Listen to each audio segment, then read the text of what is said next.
কাউনিয়ায় বিপদসীমার উপরে তিস্তার পানি, রংপুর, কুড়িগ্রাম ও লালমনিরহাটের নিম্নাঞ্চল প্লাবিত, ক্ষয়ক্ষতি আতঙ্কে হাজারো মানুষ।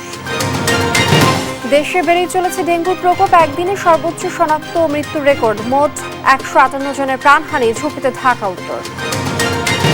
সাগরুনি হত্যাকাণ্ড ধামা চাপা দিতে র্যাবকে তদন্তভার, অভিযোগ বাদী পক্ষের, পিবিআইকে দায়িত্ব দিতে শিগগিরই আবেদন। পুরোদমে ক্লাস চলছে ঢাকা বিশ্ববিদ্যালয়ে, রয়েছে সেশন জটের সংখ্যা, আবাসিক হলে পর্যাপ্ত সিট না থাকায় নির্মাণ হবে নতুন ভবন। লেবানন জুড়ে ইসরায়েলি আগ্রাসনের শতাধিক মৃত্যু, পাল্টা হামলার দাবি হিজবুল্লাহর, স্থল অভিযানের প্রস্তুতি তেল আবিবের। এবং সাফ অনূর্ধ্ব 17 শিরোপার লড়াই আজ বাংলাদেশের প্রতিপক্ষ ভারত, প্রতিপক্ষের সমীহ থাকলেও জয়ই লক্ষ্য বলছেন কোচ। দেখছিলেন শিরোনাম সংবাদ সকালে, সঙ্গে আছি আমি লিনিয়া আফরোজ। ভারত থেকে আসা ঢল আর কয়েকদিনের টানা বৃষ্টিতে বিপদসীমার উপর দিয়ে বইছে তিস্তার পানি। এতে প্লাবিত হয়েছে রংপুর, নীলফামারী, লালমনিরহাট ও কুড়িগ্রামের নিম্নাঞ্চল। রাস্তাঘাট ডুবে বিচ্ছিন্ন হয়ে পড়ছে যোগাযোগ, ব্যাপক ক্ষতির মুখে রোপা, আমন ও মৌসুমি ফসল। সহকর্মীদের তথ্য ছবিতে আপন উপর রিপোর্ট। উজানের ঢল আর টানা বৃষ্টিতে বিপদসীমার উপর দিয়ে বইছে তিস্তার পানি, বাড়ছে ধরলা, দুধকুমার ও ব্রহ্মপুত্র নদের পানিও। রোববার সকাল ৯টায় কাউনিয়া পয়েন্টে বিপদসীমার ৩৩ সেন্টিমিটার উপর দিয়ে প্রবাহিত হয় তিস্তা নদী। প্লাবিত হয়েছে রংপুর, নীলফামারী, লালমনিরহাট ও কুড়িগ্রামের নিম্নাঞ্চল। অনেক বসতবাড়িতে উঠেছে পানি, রাস্তাঘাট ডুবে বিচ্ছিন্ন হয়ে পড়েছে যোগাযোগ। গতকাল থেকে পানি আসার পরে আমাদের নৌকা নাই, ভেলা নেই, আমাদের চলাফেরা করা খুব সমস্যা হচ্ছে। বাচ্চা কাচ্চা নিয়ে খুব সমস্যা, বাড়ির রান্নাঘর তলে গেছে, টিউবওয়েল, হাঁস মুরগি ভাসি যায়, গরু ছাগল নিয়ে সমস্যা, সবকিছু মানে সমস্যা। একটু পানি ঢেকুশ হইলেই আমাদের রাস্তার মধ্যে এক কোমর পানি, আমরা কোথায় যাব? পানির চাপ বেড়ে যাওয়ায় বন্যা নিয়ন্ত্রণ বাঁধগুলো ঝুঁকিতে। বন্যা ও ভাঙন আতঙ্কে দিন পার করছে উত্তরের জেলাগুলোর নদী তীরবর্তী মানুষ। পানিতে তলিয়ে গেছে রোপা, আমন সহ মৌসুমী সবজি ক্ষেত, দেখা দিয়েছে গবাদি পশুর খাদ্য সংকট। মনে করেন বৃদ্ধ মানুষের সমস্যা, গরু ছাগলের সমস্যা, বিভিন্ন ধরনের সমস্যা পড়ে গেছে আমরা এই পানি হঠাৎ আসার কারণে। আমার ২.৫ একর মাটির ধান তলে গেছে। হ্যাঁ, ধান পাওয়া যাবে কি না যাবে এটা কোনো উদ্দেশ্য নেই। এদিকে চাঁপাইনবাবগঞ্জের পদ্মা ও মহানন্দা সহ অন্য নদীতেও বেড়েছে পানি, নিম্নাঞ্চল ডুবে তলিয়েছে ঘরবাড়ি, ব্যাপকভাবে ক্ষতিগ্রস্ত আউশ ধান সহ শাকসবজি ক্ষেত। আমাদের ফসল এ পর্যন্ত মেলা কিছু ডুবেছে, শাক সবজি এবং কলা, বেগুন, তোড়া যাই কিছু ছিল। বন্যা এবছর যে ভাঞ্জা আছে, অন্য অন্য বছর এরকম দীর্ঘস্থায়ী ভাঞ্জা ছিল না। মানে ক্ষতির কোনো শেষই নাই, এমন ক্ষতিকার আমরা এখানে। কয়েকদিনের মধ্যে পানি না নামলে আরো দুর্ভোগ ও ফসলহানির শঙ্কা করছেন স্থানীয়রা। আপন অপু, নিউজ ডেস্ক, দেশ টিভি। তিস্তায় বেড়েছে পানি, ডুবছে বসতবাড়ি, রাস্তাঘাট, রেল লাইন। এ নিয়ে বিস্তারিত জানবো দর্শক। লালমনিরহাট থেকে আমাদের সঙ্গে যোগ দিচ্ছেন জামাল বাদশাহ। জামাল বাদশাহ, আপনার কাছে জানতে চাইছি আজ নদ নদীর পানি কতটা বেড়েছে এবং নতুন করে আর কি কোনো অঞ্চল প্লাবিত হয়েছে কিনা, কি তথ্য আছে এই মুহূর্তে আপনার কাছে, সে বিষয়ে জানাবেন। হাটের বন্যা পরিস্থিতির কিন্তু গতকালকের থেকে আজকে কিছুটা উন্নতি হয়েছে, অর্থাৎ গতকালকে কিন্তু তিস্তার পানি বিপদসীমার ডালিয়া ব্যারেজ পয়েন্টে 2 সেন্টিমিটার উপর দিয়ে প্রবাহিত হয়েছে। সেই পানি কিন্তু আজকে কিছুটা কমেছে, অর্থাৎ তিস্তার ডালিয়া ব্যারেজ পয়েন্টে আজকে সকাল 9টায়, অর্থাৎ কিছুক্ষণ আগে আমরা খবর নিয়ে দেখেছি বিপদসীমার 45 সেন্টিমিটার নিচ দিয়ে প্রবাহিত হচ্ছে। এছাড়া কিন্তু যে কাউনিয়া পয়েন্ট রয়েছে, সেই কাউনিয়া পয়েন্ট দিয়েও কিন্তু তিস্তার পানি বর্তমানে বিপদসীমার 6 সেন্টিমিটার নিচ দিয়ে প্রবাহিত হচ্ছে। আসলে এই 2 পয়েন্ট দিয়ে বিপদসীমার নিচ দিয়ে পানি প্রবাহিত হলেও এবং বন্যার পানি কিছুটা কমতে শুরু করলেও কিন্তু আসলে দুর্ভোগ এখনো কাটেনি। এছাড়া কিন্তু লালমনিরহাটের যে নদী তীরবর্তী নিম্নাঞ্চলের ইউনিয়নগুলো রয়েছে এবং চরাঞ্চলগুলো রয়েছে, সেই চরাঞ্চল এবং নিম্নাঞ্চলের কিন্তু এখনো পানিবন্দী রয়েছে অন্তত ৮,০০০ মানুষ। এছাড়া কিন্তু মৌসুমী যে সবজি রয়েছে এবং আমনের যে ধান রয়েছে, প্রায় 10,০০০ হেক্টর কিন্তু আমনের ক্ষেত আসলে এখনো কিন্তু পানিতে নিমজ্জিত অবস্থায় রয়েছে। গতকালকে লালমনিরহাটের আজিজমারী উপজেলার মহেশকোচা এলাকায় পানি উন্নয়ন বোর্ডের নির্বাহী প্রকৌশলী এবং লালমনিরহাটের যে জেলা প্রশাসক রয়েছেন HM রকিব হায়দার পরিদর্শন করেছেন। তিনি আমাদের পরিদর্শন শেষে জানিয়েছেন যে বন্যা কবলিত যে মানুষজন রয়েছে তাদের খোঁজ খবর নেওয়া হচ্ছে সময় মতো এবং প্রয়োজন অনুযায়ী কিন্তু আসলে ত্রাণ সামগ্রী, শুকনো খাবার কিন্তু আসলে বিতরণ শুরু করেছেন তারা। আরেকটি বিষয় জানাতে চাই যে পানি আসলে যে দ্রুত গতিতে বেড়েছিল গতকালকে, সেই দ্রুত গতিতে কিন্তু আজকে আবার পানি কিছুটা কমতে শুরু করেছে, অর্থাৎ এই পানি কমার সাথে সাথে কিন্তু লালমনিরহাটের খুনিয়াগাছ এলাকার যে হরিণ চওড়া রয়েছে সেখানে কিন্তু নদী ভাঙন দেখা দিয়ে, এছাড়াও কিন্তু লালমনিরহাটের তিস্তার বেশ কিছু পয়েন্টে নদী ভাঙন দেখা দিয়েছে। এই লালমনিরহাটের যে নদী তীরবর্তী বাসিন্দা রয়েছে তাদের সাথে আমাদের কথা হয়েছে, তারা যেটি জানিয়েছেন যে নদীর পানি কমে গেলেও তাদের দুর্ভোগের এখনো কিন্তু আসলে শেষ হয়নি। নতুন করে যদি বন্যার পানি একেবারেই নেমে যায় তখন কিন্তু আবার নতুন নতুন সমস্যার সৃষ্টি হবে, অর্থাৎ চুলকানি, খোসপাচড়া সহ নানা ধরনের ভোগান্তির মধ্যে পড়তে পারে। এছাড়া কিন্তু যে আমনের ক্ষতিটি হলো সেটি পুষিয়ে উঠতে কৃষকের বেগ পেতে হবে। এছাড়াও যে মৌসুমী সবজির ব্যাপক ক্ষতি হয়েছে। সব মিলিয়ে লালমনিরহাট থেকে কিন্তু তিস্তার বন্যা পরিস্থিতির উন্নতি হয়েছে। এই ছিল লালমনিরহাট থেকে সর্বশেষ খবর। আমরা এখন যেতে চাই কুড়িগ্রামে, সেখানে অপেক্ষা করছেন সহকর্মী জুয়েল রানা। জুয়েল, জানাবেন কুড়িগ্রামে বর্তমান বন্যার কি পরিস্থিতি? জামাল বাদশাহ, আপনাকে ধন্যবাদ। আপনি জানেন যে গতকালেও কিন্তু তিস্তা নদীর পানি কাউনিয়া পয়েন্টে বিপদসীমার 31 সেন্টিমিটার উপর দিয়ে আসলে প্রবাহিত হচ্ছে। সেটি কিন্তু কমে আজ বিপদসীমার মাত্র 6 সেন্টিমিটার নিচ দিয়ে প্রবাহিত হচ্ছে। পানি বিপদসীমার নিচ দিয়ে প্রবাহিত হলেও কিন্তু এখনো তিস্তার অববাহিকার যে চরাঞ্চলগুলো রয়েছে সে চরাঞ্চলের অনেক ঘরবাড়িতে কিন্তু এখনো পানি রয়েছে। গ্রামীণ যে কাঁচা পাকা সড়কগুলো রয়েছে সে সড়ক কিন্তু এখনো পানির নিচে রয়েছে। এছাড়াও আমরা সকাল থেকে দেখেছি যে তিস্তার একটু আপনাকে তথ্য জানিয়ে রাখি, তিস্তা নদীটি কিন্তু কুড়িগ্রামে 40 কিলোমিটার জুড়ে রয়েছে, যার ফলে 40 কিলোমিটার এলাকার বিভিন্ন যে নিম্নাঞ্চল রয়েছে নিম্নাঞ্চলে কিন্তু একটা বন্যা পরিস্থিতি সৃষ্টি হয়েছিল। এছাড়াও এই হঠাৎ এই যে আকস্মিকভাবে পানি আসার ফলে কিন্তু এখানকার মানুষ দিশেহারা হয়ে পড়ে। আর এছাড়াও কিন্তু তিস্তার একটি গুণ রয়েছে যে তিস্তার পানি আসলে বাড়লেও ভাঙে, কমলেও ভাঙে, যার ফলে কিন্তু এখন আবার তিস্তায় আসলে ভাঙন দেখা দিয়েছে। ভাঙন আতঙ্কে আসলে দিন পার করছে কিন্তু তিস্তা পাড়ের মানুষ। এছাড়াও আপনাকে আরেকটি তথ্য জানিয়ে রাখি যে এই স্বল্প মেয়াদী যে দুদিনের যে বন্যায় কুড়িগ্রামের কিন্তু প্রায় 450 হেক্টর বিভিন্ন ফসল পানিতে আসলে নিমজ্জিত হয়েছিল। এর মধ্যে কিন্তু আমন, বীজতলা রয়েছে, বিভিন্ন শাকসবজি রয়েছে, মরিচ রয়েছে। তবে কৃষি বিভাগ জানিয়েছে আমনের তেমন ক্ষতি না হলেও কিন্তু বিভিন্ন যে শাকসবজি রয়েছে এবং কাঁচামরিচ রয়েছে সেগুলোর কিন্তু ক্ষতির আশঙ্কা করছে কৃষি বিভাগ। এছাড়াও আমি যে জায়গাটিতে আছি এটি রাজারহাট উপজেলার ঘড়িয়ালডাঙ্গা ইউনিয়নের সরিষাবাড়ি এলাকা। আপনাকে যদি একটি দেখাই যে এখানে কিন্তু নদীর অববাহিকায় কাঁচা পাকা বাড়ি, অসংখ্য কিন্তু কাঁচা পাকা বাড়ি রয়েছে। এসব বাড়ির বাসিন্দারা কিন্তু আতঙ্কে রয়েছে, কেননা তিস্তা কিন্তু যে কোনো সময় কিন্তু ভাঙন পরিস্থিতি সৃষ্টি করতে পারে, যার ফলে কিন্তু এখানকার মানুষ আসলে নদী পাড়ের যে মানুষ রয়েছে, নদীর অববাহিকার যে মানুষ রয়েছে তারা কিন্তু আবার ভাঙন আতঙ্কে দিন পার করছে। এছাড়াও কিন্তু আমি কুড়িগ্রাম পানি উন্নয়ন বোর্ডের নির্বাহী প্রকৌশলী ওনার সঙ্গে কথা বলেছি। তিনি আমাকে জানিয়েছেন এই মুহূর্তে কিন্তু পানি বৃদ্ধির আর কোনো সম্ভাবনা নেই, পানি সবগুলো নদ নদীর পানি কমতে শুরু করেছে। এছাড়াও ভাঙন রোধে তাদের আসলে এই মুহূর্তে কোনো অনুমতি নেই, অনুমতি পেলেই তারা আসলে ভাঙন রোধে ব্যবস্থা নেবেন, এমনটি জানিয়েছেন পানি উন্নয়ন বোর্ডের নির্বাহী প্রকৌশলী। এই ছিল তিস্তার পাড় থেকে সর্বশেষ পরিস্থিতি। লিনিয়া, অনেক ধন্যবাদ আপনাদের দুজনকে আমাদের সঙ্গে যুক্ত হবার জন্য। দর্শক, কুড়িগ্রাম ও লালমনিরহাট থেকে যুক্ত ছিলেন আমাদের সহকর্মীরা। এবার অন্য প্রসঙ্গ।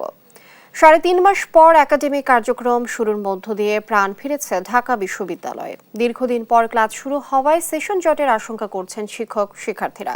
জট কমাতে অনলাইনে ক্লাস নিতে জোর দিয়েছেন অধ্যাপক রুবায়েত ফেরদৌস। এদিকে শিক্ষার্থীদের অনুপাতে আবাসিক হলগুলোতে পর্যাপ্ত সিট না থাকায় ভোগান্তি বাড়ছে, তাই নতুন হল নির্মাণে উদ্যোগ নেওয়া হচ্ছে বলে জানায় বিশ্ববিদ্যালয় প্রশাসন। আরও জানাচ্ছেন এনআই নাহিদ। অপরাজয় বাংলা, মধুর ক্যান্টিন, টিএসসি, নীরবতা ভেঙে ঢাকা বিশ্ববিদ্যালয়ে ফিরেছে প্রাণচাঞ্চল্য।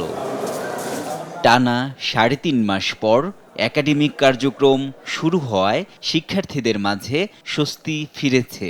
তবে দীর্ঘদিনের স্থবিরতায় সেশন জটের শঙ্কাও থাকছে।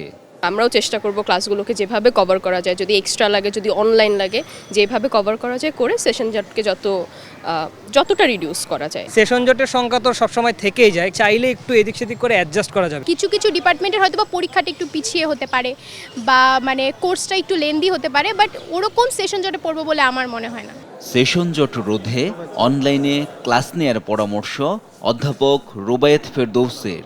সেশন জটের যে সংখ্যা করা হচ্ছে, আমরা কিন্তু এরকম সংকট বহুবার পার করেছি আমরা, তো আমরা মনে হয় এইটাও আমরা হয়তো ক্লাসের সংখ্যা বাড়িয়ে দিয়ে কিছু অনলাইন কিছু অফলাইন দিয়ে এই সেশন জট হয়তো আমরা কমাতে পারবো। এদিকে শিক্ষার্থীদের অনুপাতে আবাসিক হলগুলোতে পর্যাপ্ত সিট না থাকায় ভোগান্তি বাড়ছে। উপাচার্য অধ্যাপক ডক্টর নিয়াজ আহমেদ খান জানান, শিক্ষার্থী অনুপাতে হলে সিটের সংখ্যা অপ্রতুল, তাই নতুন হল নির্মাণে উদ্যোগ নেওয়া হবে।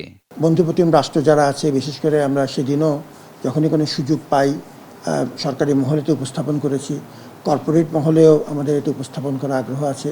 বন্ধুপ্রতিম রাষ্ট্রগুলোর মধ্যে যখন যারা আমাদের এখানে বিভিন্ন সময়ে সরকারিভাবে ভিজিটে আসেন, সেদিন উদাহরণস্বরূপ বলছি যে আমাদের মাননীয় চাইনিজ অ্যাম্বাসেডর মহোদয় এসেছিলেন, তাকেও আমরা অনুরোধ করেছি যে আমাদের হলের ব্যাপারে তারা কোনো সহযোগিতা করতে পারেন কিনা। উপাচার্য অধ্যাপক ডক্টর নিয়াজ আহমেদ খান জানান, নীতিমালার ভিত্তিতে হলে সিট বরাদ্দ হবে। NI নাহিদ, দেশ টিভি, ঢাকা। সাংবাদিক দম্পতি সাগরণী হত্যাকাণ্ডে এসেছে নতুন মোড়।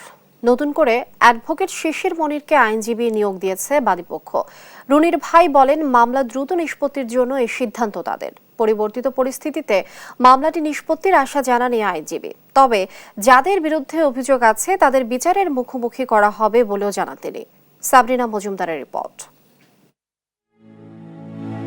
সাংবাদিক সাগরণী হত্যার পেরিয়েছে এক যুগ। মামলার ফাইল পুলিশ সিআইডির হাত ঘুরে শেষ পর্যন্ত যায় র্যাবের কাছে। শেখ হাসিনা সরকারের সময় আলোচিত এই হত্যাকাণ্ডের জট খুলতে পারেনি কোনো সংস্থাই।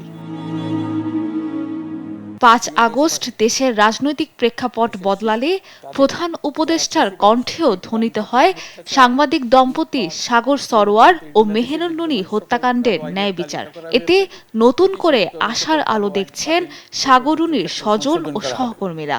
সাংবাদিক সাগররুনি হত্যাকাণ্ড সহ বহুল আলোচিত 5টি হত্যাকাণ্ডের তদন্ত ও বিচার অগ্রাধিকার ভিত্তিতে ও দ্রুততম সময়ে নিষ্পত্তির জন্য সহায়তা প্রদান করা হচ্ছে। এমন পরিস্থিতিতে মামলার বাদী রুনির ভাই নওশের রোমান নিয়োগ দিয়েছেন নতুন আইনজীবী। রোববার সুপ্রিম কোর্ট প্রাঙ্গণে সাংবাদিকদের মুখোমুখি হয়ে তিনি বলেন, এই হত্যাকাণ্ড ধামাচাপা দিতে তৎকালীন সরকার তদন্তের দায়িত্ব দেয় র্যাবকে। তদন্তকারী সংস্থা ওরা আসলে আমার মনে হয় না ঠিকমতো কোনো তদন্ত করেছে, এবং শুরুর দিকে কিন্তু ওরা কথা বলতো, এবং তারপরে কিন্তু আপনাদের সাথেও কিন্তু কথা তদন্তকারী সংস্থা বলেনি, কারণ তারা এটা নিয়ে কোনো তদন্ত আসলে করেনি। এবং আমাদের কাছে মনে হয় যে তদন্তকারী সংস্থা র্যাবকে দেওয়া হয়েছিল মামলাটা, যেন এটা ধামাচাপা দেওয়ার যে প্রক্রিয়াটা, যেহেতু তাদের প্রতি আসলে মানুষ একটা ভীতি কাজ করে, এটা যেন সম্পন্ন হতে পারে এর জন্য। মামলাটি দ্রুত নিষ্পত্তি করতে কাজ করার কথা জানিয়েছেন এ মামলায় নতুন নিয়োগ পাওয়া আইনজীবী শিশির মনির। জানান, নতুন করে পিবিআইকে তদন্তের দায়িত্ব দিতে আবেদন করা হবে। এখন যে আছে র্যাব করছেন, বাংলাদেশে আপাত অর্থে আমাদের জানা মতো সবচেয়ে এফিশিয়েন্ট তদন্ত সংস্থা হলো PBI, police bureau of investigation. আমরা পরামর্শ করেছি, প্রাথমিক আলোচনা করেছি, আমরা চাইব এই তদন্তটি সবচাইতে দক্ষ টিম পিবিআই কর্তৃক তদন্ত হোক এবং স্বল্প সময়ের মধ্যে সবকিছু আদালতের সামনে উন্মোচিত হোক। 2012 সালের 11 ফেব্রুয়ারি রাতে ঢাকার পশ্চিম রাজাবাজারে নিজ বাসায় খুন হন সাগর সরোয়ার ও মেহেরুন নূনী। তৎকালীন স্বরাষ্ট্রমন্ত্রী সাহারা খাতুন 48 ঘন্টার মধ্যে অপরাধীদের গ্রেপ্তারের আশ্বাস দিলেও পেরিয়ে গেছে এক যুগ। সাবরিনা মজুমদার, দেশ টিভি, ঢাকা।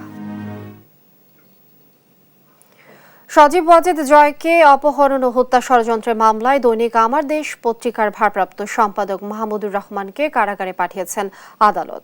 রোববার ঢাকার CMM কোর্টে আত্মসমর্পণ করেন তিনি। মাহমুদুর রহমান জানান, মিথ্যা মামলা আইনিভাবে মোকাবেলা করা হবে। আলিমুজ্জামান সাফওয়ানকে সঙ্গে নিয়ে নাফিয়া ফারজানা রিপোর্ট। রোববার সকালে নিরাপত্তার চাদরে ঘিরে ফেলা হয় আদালত চত্বর। আইন শৃঙ্খলা বাহিনীর সঙ্গে ছিল সেনাবাহিনীর বাড়তি সতর্কতা। সকাল 10টার পর সহকর্মীদের নিয়ে আদালতে আসেন আমার দেশ পত্রিকার ভারপ্রাপ্ত সম্পাদক মাহমুদুর রহমান। উদ্দেশ্য সজীব ওয়াজেদ জয়কে অপহরণ ও হত্যা চেষ্টা মামলায় আত্মসমর্পণ করা। এজলাসে ওঠার আগে গণমাধ্যমের সঙ্গে কথা বলেন সিনিয়রের সাংবাদিক। জানান সব মামলা মোকাবেলা করবেন আইনি প্রক্রিয়ায়।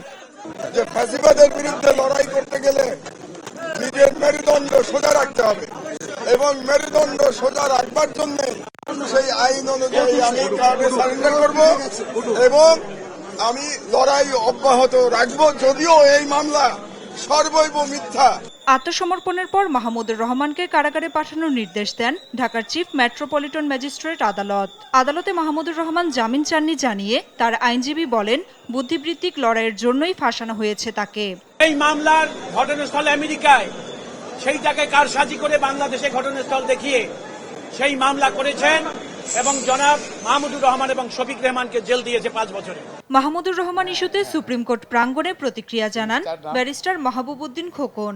তার বিচার করার অধিকার নাই, বিচারিক করা তার নৈতিকতা নেই। সেই যে সাক্ষীকে আগে এগিয়ে নেওয়া, সাক্ষী দিতে, এতে প্রমাণ করে তার বিচারিক মানসিকতা ছিল না, তার বিচারিক ক্ষমতা রহিত করা হোক আমি মনে করি। এদিকে রাজধানীর নিউ মার্কেট থানার হত্যা মামলায় সাবেক আইজিপি চৌধুরী আব্দুল আল মামুনকে 4 দিন ও ঢাকা দক্ষিণ সিটি কর্পোরেশনের 26 নম্বর ওয়ার্ডের সাবেক কাউন্সিলর হাসিবুর রহমান মানিককে 5 দিনের রিমান্ড দিয়েছেন আদালত। একই মামলায় সাবেক আইনমন্ত্রী আনিসুল হক ও সাবেক প্রধানমন্ত্রী শেখ হাসিনার উপদেষ্টা সালমান এফ রহমানকে গ্রেফতার দেখিয়ে কারাগারে পাঠানোর নির্দেশ দেন আদালত। বিজ্ঞ আদালত রিমান্ড বাতিল করে জামিন প্রার্থনা দরখাস্তটি নামঞ্জুর করেন এবং উভয় পক্ষের বক্তব্য শোনার পর রিমান্ড মঞ্জুর করে তাদেরকে তদন্তকারী কর্মকর্তার হেফাজতে প্রদান করেন। এখানে তাকে অন্যায়ভাবে আটক রাখার জন্য এই সুনির্দিষ্ট দেখানো হয়েছে আমরা মনে করি। এটা আইনানুগ কোনো আদেশ হচ্ছে না। আমরা পরবর্তীতে প্রয়োজন মনে করলে এই ব্যাপারে উচ্চ আদালতে যাব এবং আমরা যাতে সুবিচার পাই সেখানে আমরা আবেদন করব। এছাড়া মিরপুর থানার আরেক হত্যা মামলায় সাবেক মন্ত্রী আসাদুজ্জামান নূরকে গ্রেফতার দেখিয়ে কারাগারে পাঠানোর নির্দেশ দেন বিচারক। নাফিয়া ফারজানা, দেশ টিভি, ঢাকা। আগামী 1 অক্টোবর থেকে শ্রমঘন এলাকায় শ্রমিকদের জন্য টিসিবির ন্যায্য মূল্যের পণ্য বিক্রি শুরু হবে বলে জানিয়েছেন শ্রম ও কর্মসংস্থান উপদেষ্টা আসিফ মাহমুদ সজীব ভূঁইয়া।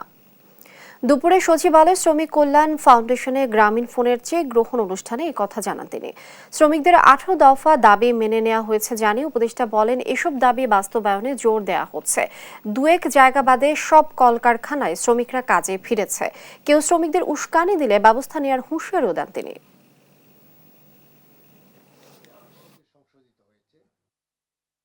ওনারা চেষ্টা করছেন শ্রমিকদেরকে বোঝানোর, কিন্তু কিছু জায়গায় আমি অযৌক্তিকই বলবো, কিছু জায়গায় শ্রম আইনের বহির্ভূত কিছু দাবি আছে, সেগুলো তো আমরা অ্যাকোমোডেট করতে পারবো না, কারণ সেখানে একটা আইন আছে। এবং এর বাইরেও কিছু জায়গায় ক্রিমিনাল অফেন্সের খবর আমরা পাচ্ছি, এবং সেক্ষেত্রে আমরা আগেই বলে দিয়েছিলাম যে এক্ষেত্রে যারা আইন ভঙ্গ করবে তাদেরকে তো অবশ্যই আইনানুগ ব্যবস্থা তাদের বিরুদ্ধে নিতে হবে।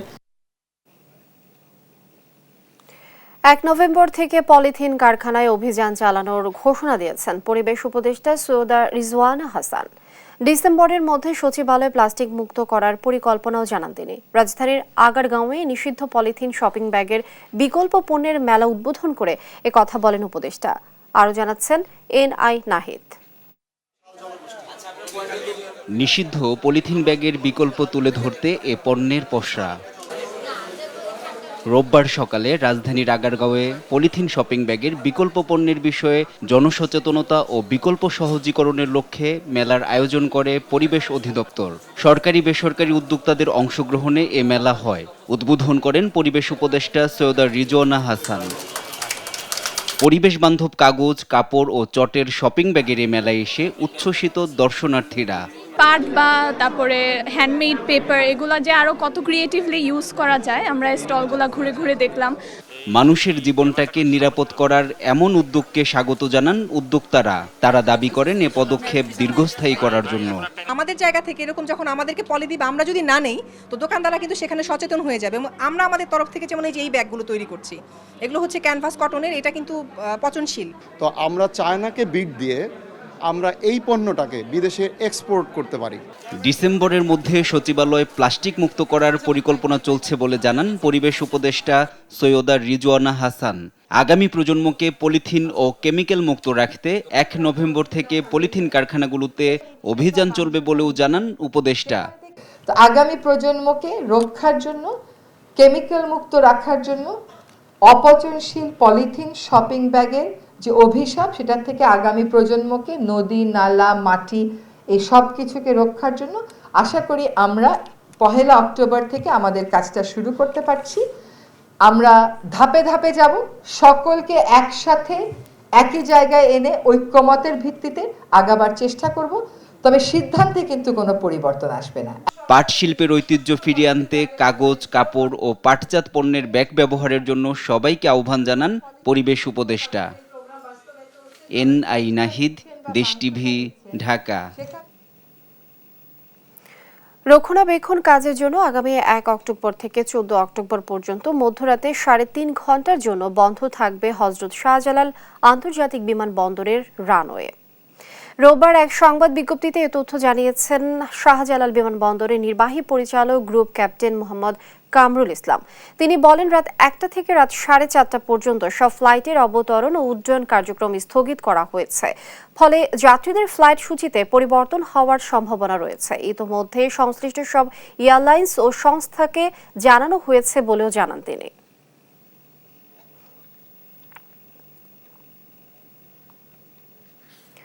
চলতি বছরে একদিনে সর্বোচ্চ ডেঙ্গু রোগী শনাক্ত মৃত্যুর ঘটনা ঘটেছে। একদিনে মারা গেছে 8 জন আর শনাক্ত হয়েছে 1221 জন। স্বাস্থ্য অধিদপ্তর থেকে পাঠানো এক বিজ্ঞপ্তিতে এ তথ্য জানানো হয়েছে। এতে বলা হয়েছে, রোববার সকাল 8টা পর্যন্ত গেল 24 ঘন্টায় সবচেয়ে বেশি শনাক্ত হয়েছে ঢাকা উত্তর সিটি এলাকায় 206 জন, দক্ষিণ সিটিতে 228 এবং চট্টগ্রাম বিভাগে 183 জন। এদিকে একদিনে সারা দেশে 1090 জন ডেঙ্গু রোগী হাসপাতাল থেকে ছাড়পত্র পেয়েছেন। সব মিলিয়ে চলতি বছর ডেঙ্গুতে মারা গেছে 158 জন।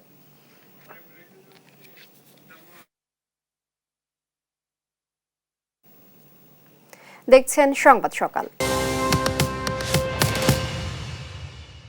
সামুদ্রিক ঝিনুকের বাণিজ্যিক প্রসার, খাদ্য হিসেবে দেশে ও দেশের বাইরে জনপ্রিয় করতে গবেষণা হচ্ছে রাজশাহী বিশ্ববিদ্যালয়ে। উপকূলীয় অঞ্চলের বাইরে কিভাবে সামুদ্রিক মাছের মতো ঝিনুককে খাদ্য হিসেবে জনপ্রিয় করা যায় সে লক্ষ্য নিয়ে কাজ করছেন গবেষকরা। রাজশাহী থেকে কাজী শাহেদের প্রতিবেদন।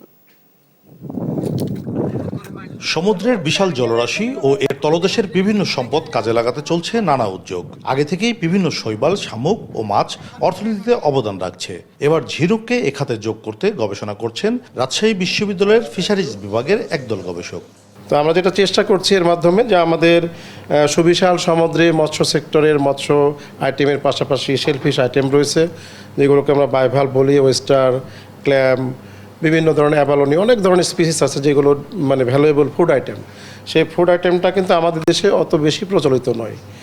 আমরা যদি এই ফুড আইটেমটাকে সামনে এনে আমাদের দেশে প্রচলিত করতে পারি, আমাদের সকলের যেমন পুষ্টি চাহিদা পূরণ হবে, পাশাপাশি বাইরে যখন আমরা রপ্তানি করতে পারবো, বৈদেশিক মুদ্রাটাও কিন্তু আমরা এখান থেকে অর্জন করতে পারি। কোস্টাল এলাকায় আমরা কিছু এন্টারপ্রেনার ডেভেলপ করব, তাদেরকে ট্রেনিং দিয়ে তাদেরকে এই ম্যারিটরি স্পেসিস থেকে আমরা বিভিন্ন ধরনের ভ্যালু অ্যাডেড প্রোডাক্ট তৈরি করব।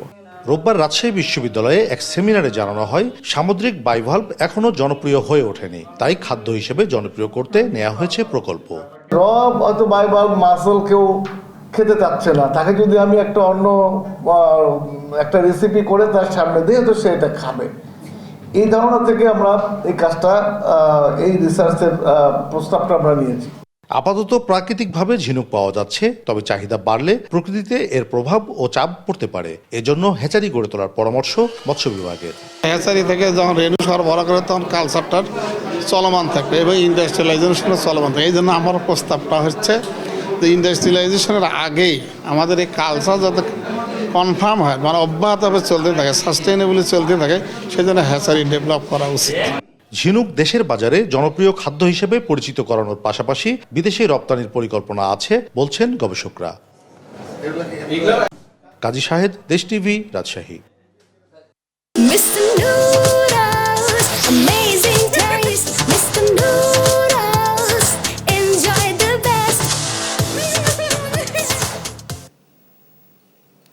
সমবায় ব্যাংকের 12,000 ভরি স্বর্ণ খুঁজে পাওয়া যাচ্ছে না বলে জানিয়েছেন এলসিআরডি উপদেষ্টা এএফ হাসান আরিফ। দুপুরে কুমিল্লার পল্লী উন্নয়ন একাডেমি বার্ডের 57তম বার্ষিক পরিকল্পনা সম্মেলনে এসব কথা বলেন তিনি। উপদেষ্টা জানান, যারা দায়িত্বে ছিল তারাই সমবায় ব্যাংকের বহু সম্পত্তি দখল করেছে, তাদের বিরুদ্ধে আইনি ব্যবস্থা নেওয়া হচ্ছে। এছাড়া সমবায়ীরা শুধু কমিটিতে ঢুকতে চায়, কি উন্নয়ন হলো সেদিকে তাদের লক্ষ্য নেই বলেও জানান তিনি। সম্মেলনে পল্লী উন্নয়ন ও সমবায় ক্ষেত্রে বার্ডের গবেষণা ও কার্যক্রম তুলে ধরেন বক্তারা।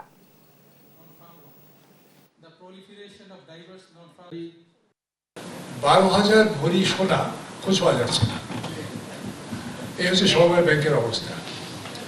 সমবায় ব্যাংকের সম্পত্তি আছে, সেই সম্পত্তি বেদখল হয়ে আছে। তো তাহলে এটা হচ্ছে সমবায়ের একটা চিত্র, অন্যান্য সমবায়ের অবস্থাও তাই। দেখছেন সংবাদ সকাল। আন্তর্জাতিক প্রসঙ্গ। লেবাননের সশস্ত্র সংগঠন হিজবুল্লাহর প্রধান হাসান নাসরুল্লাহকে হত্যার পরও থেমে নেই ইসরায়েলি হামলা। গেল 24 ঘন্টায় লেবানন জুড়ে 105 জনের প্রাণহানি ঘটেছে। সোমবার সংবাদ মাধ্যম আল জাজিরার বরাতে এই তথ্য নিশ্চিত করেছে দেশটির স্বাস্থ্য মন্ত্রণালয়। এদিকে স্থলে অভিযান চালানোর প্রস্তুতি হিসেবে সীমান্তে সামরিক উপস্থিতি বাড়াচ্ছে ইসরায়েল। সীমান্তে মোতায়েন হয়েছে বিপুল সেনা, ট্যাঙ্ক ও কামান। আরও জানাচ্ছেন দেওয়ান মোবাশ্বের হোসেন। লেবাননের সশস্ত্র সংগঠন হিজবুল্লাহর প্রধান হাসান নাসরুল্লাহর মৃত্যুতে যেন শোকের ছায়া চারপাশে। নাসরুল্লাহর মৃত্যুর খবরটি আমাদের কাছে আগ্নেয়গিরির অগ্নুৎপাতের মতো ছিল। আমাদের শরীর কেঁপে উঠেছে। এটা খুবই বড় একটা ঘটনা। যখন এই সংবাদটা পেয়েছি সেই মুহূর্তটা বর্ণনা করতে পারবো না। আমরা মর্যাদাহীন হয়ে পড়লাম। আগে আমাদের মর্যাদা ছিল, কিন্তু এখন তা চলে গেছে। হিজবুল্লাহর প্রধান হাসান নাসরুল্লাহকে হত্যার পরও ক্ষান্ত হয়নি ইসরায়েলি বাহিনী। চলছে একের পর এক বিমান হামলা। দেশটির স্বাস্থ্য মন্ত্রণালয়ের তথ্য অনুযায়ী গেল 24 ঘন্টায় ইসরায়েলি বোমা হামলায় লেবানন জুড়ে প্রাণহানি ছাড়িয়েছে শতাধিক। রোববার লেবাননের রাজধানী বৈরুত, বেকা উপত্যকা সহ বিভিন্ন অঞ্চলে বোমা হামলার কথা জানিয়েছে ইসরায়েল। হামলার শুরুর পর থেকে দক্ষিণাঞ্চলের বাইরে রাজধানীর কোলা এলাকায় প্রথমবারের মতো হামলা চালিয়েছে ইসরায়েলি বাহিনী। তাদের দাবি, হিজবুল্লাহর রকেট উৎক্ষেপণ ব্যবস্থা ও গোলা বারুদের সংরক্ষণাগার ধ্বংস করার লক্ষ্যে এই হামলা চালানো হয়েছে। এতে নতুন করে ঘটেছে হতাহতের ঘটনা। এদিকে স্থল অভিযান চালানোর প্রস্তুতি হিসেবে সীমান্তে সামরিক উপস্থিতি বাড়াচ্ছে ইসরায়েল।